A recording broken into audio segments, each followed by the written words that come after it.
Let me also invite Akash Prakash to join in. Akash, thank you for your patience. After the budget, Prakash, to your mind, which are clear, winners and losers? I'm not sure there are any clear winners or losers because I think the budget hasn't done that much. So, I have no specific sectoral winners or losers as far as I'm concerned. I think it's a budget pretty much within what we expected, in the sense that nothing big bang, nothing controversial, nothing done to really address the structural problems affecting the government or the budget or expenditure.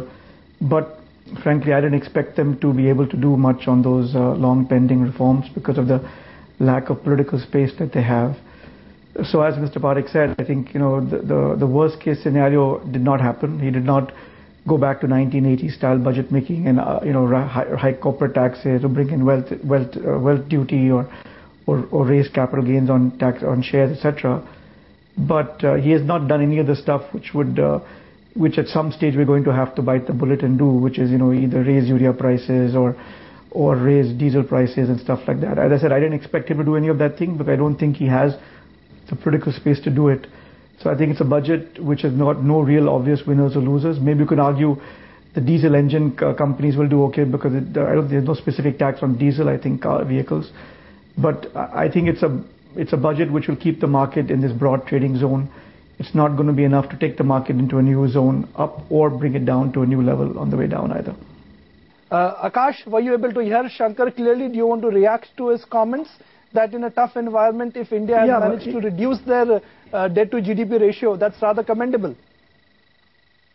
Yeah, but Shankar fails to point out that India had the single highest inflation rate among all emerging markets in the last 5 years. By Shankar's logic, I should have 35% inflation. My debt to GDP will come down to 10%. So that makes no sense to me at all. Can I just respond to that? Can I just respond to that? Can I finish? Yeah. Please, go ahead. Can I finish talking, Shankar? Yeah, sure, please. So I'm saying I've read Shankar's article in the Mint. I think it was a well-written article, and I agree. In his logic is to a certain extent right. But I'm just saying that the reality is, because we've had very high nominal GDP growth, and because we've had nominal GDP growth of 15, 16, 17%, not at high all. inflation, Not at all. Incorrect. Incorrect. Completely.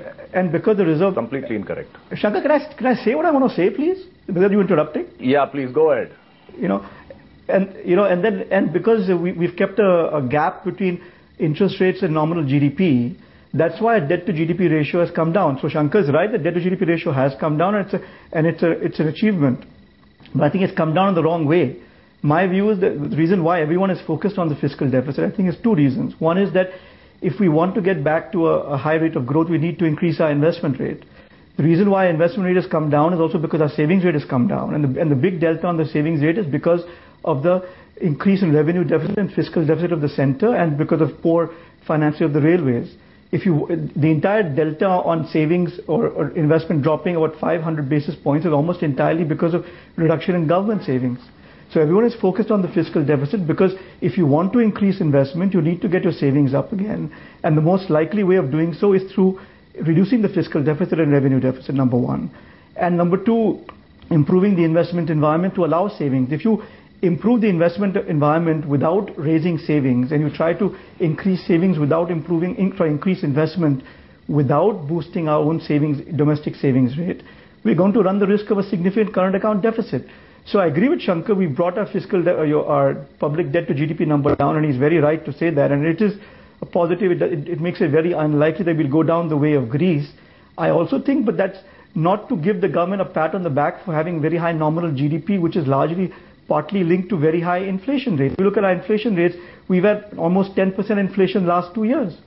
So Shankar's view is valid. I'm not saying he's wrong, but I'm saying that I think that's also wrong to just look at, say, our debt to GDP is down to 64% because our gap between nominal interest rates and nominal GDP is very high. That's not correct. If the Reserve Bank wasn't doing OMO, we would have significant rise in domestic interest rates, which would change the argument. Akash, I want your quick reaction, because the Prime Minister in the exclusive interview to ET Now has been pretty categorical in saying that when the time comes, we have to bite the bullet on subsidies. He's also said that there is a need to control subsidies as soon as possible, to adjust fuel prices to control subsidies. What do you make of that? No, I think that's a very positive statement. I mean, it clearly shows that the government knows what needs to be done and what the market is looking for and what needs to be done. I think the issue is and remains that they don't have the political space to do these steps. I don't think it's that Manmohan Singh or Dr. Manmohan Singh, the Prime Minister, or Pranab Mukherjee don't understand what needs to, they're far smarter than most people. They know what needs to be done. I think they're going to take the time to create the political space to take the tough decisions. That's a political imperative which they need to figure out given the coalition dharma and the constraints of a coalition. I'm sure they're working on getting the elbow room to make the decisions required.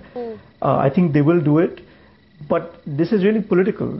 I don't think there's any debate in anyone's mind of what needs to be done to get the fertilizer or fuel subsidies under control. It's the political issue, which is frankly outside my ambit, that they're working on, and they will, once they get the space to give them the confidence to make these steps, they will do it. Akash, I know we've extended our appointment with you, but closing comments from you. Even though nothing path-breaking has come from the budget, at Amansa and the portfolios you manage after this budget, will anything change? No, nothing will really change because as I said before the budget began itself, I think they have serious political constraints. As Professor De Broglie himself mentioned, look at the railway budget. There are issues that that itself will get passed or not. So we have to recognize the political reality under which this government is operating. I mean, I'm not saying I like it or none of us like it, but this is the reality. That if they try to do anything path-breaking, there's a reasonable chance they will either have to roll it back or it will not get passed because of the numbers they have. So within that constraint which is overriding, I think he's done a reasonable job. I mean, but we did not expect anything path-breaking in this budget like decontrol of diesel prices or nutrient-based subsidy in urea or rise in urea prices or rise in issue prices of food grains through the PDS.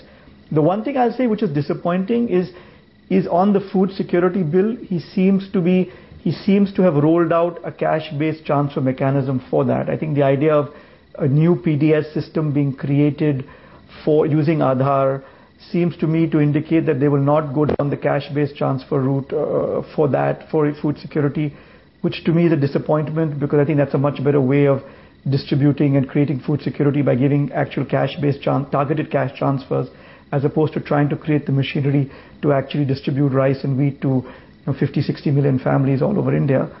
But no, nothing is, as I said, I think this is a budget which is reasonable within the constraints he had. We don't like the constraints, but we have to live with it.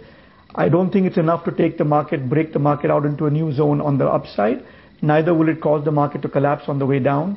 It is pretty much within the realm of what I think a realistic person could expect from the budget.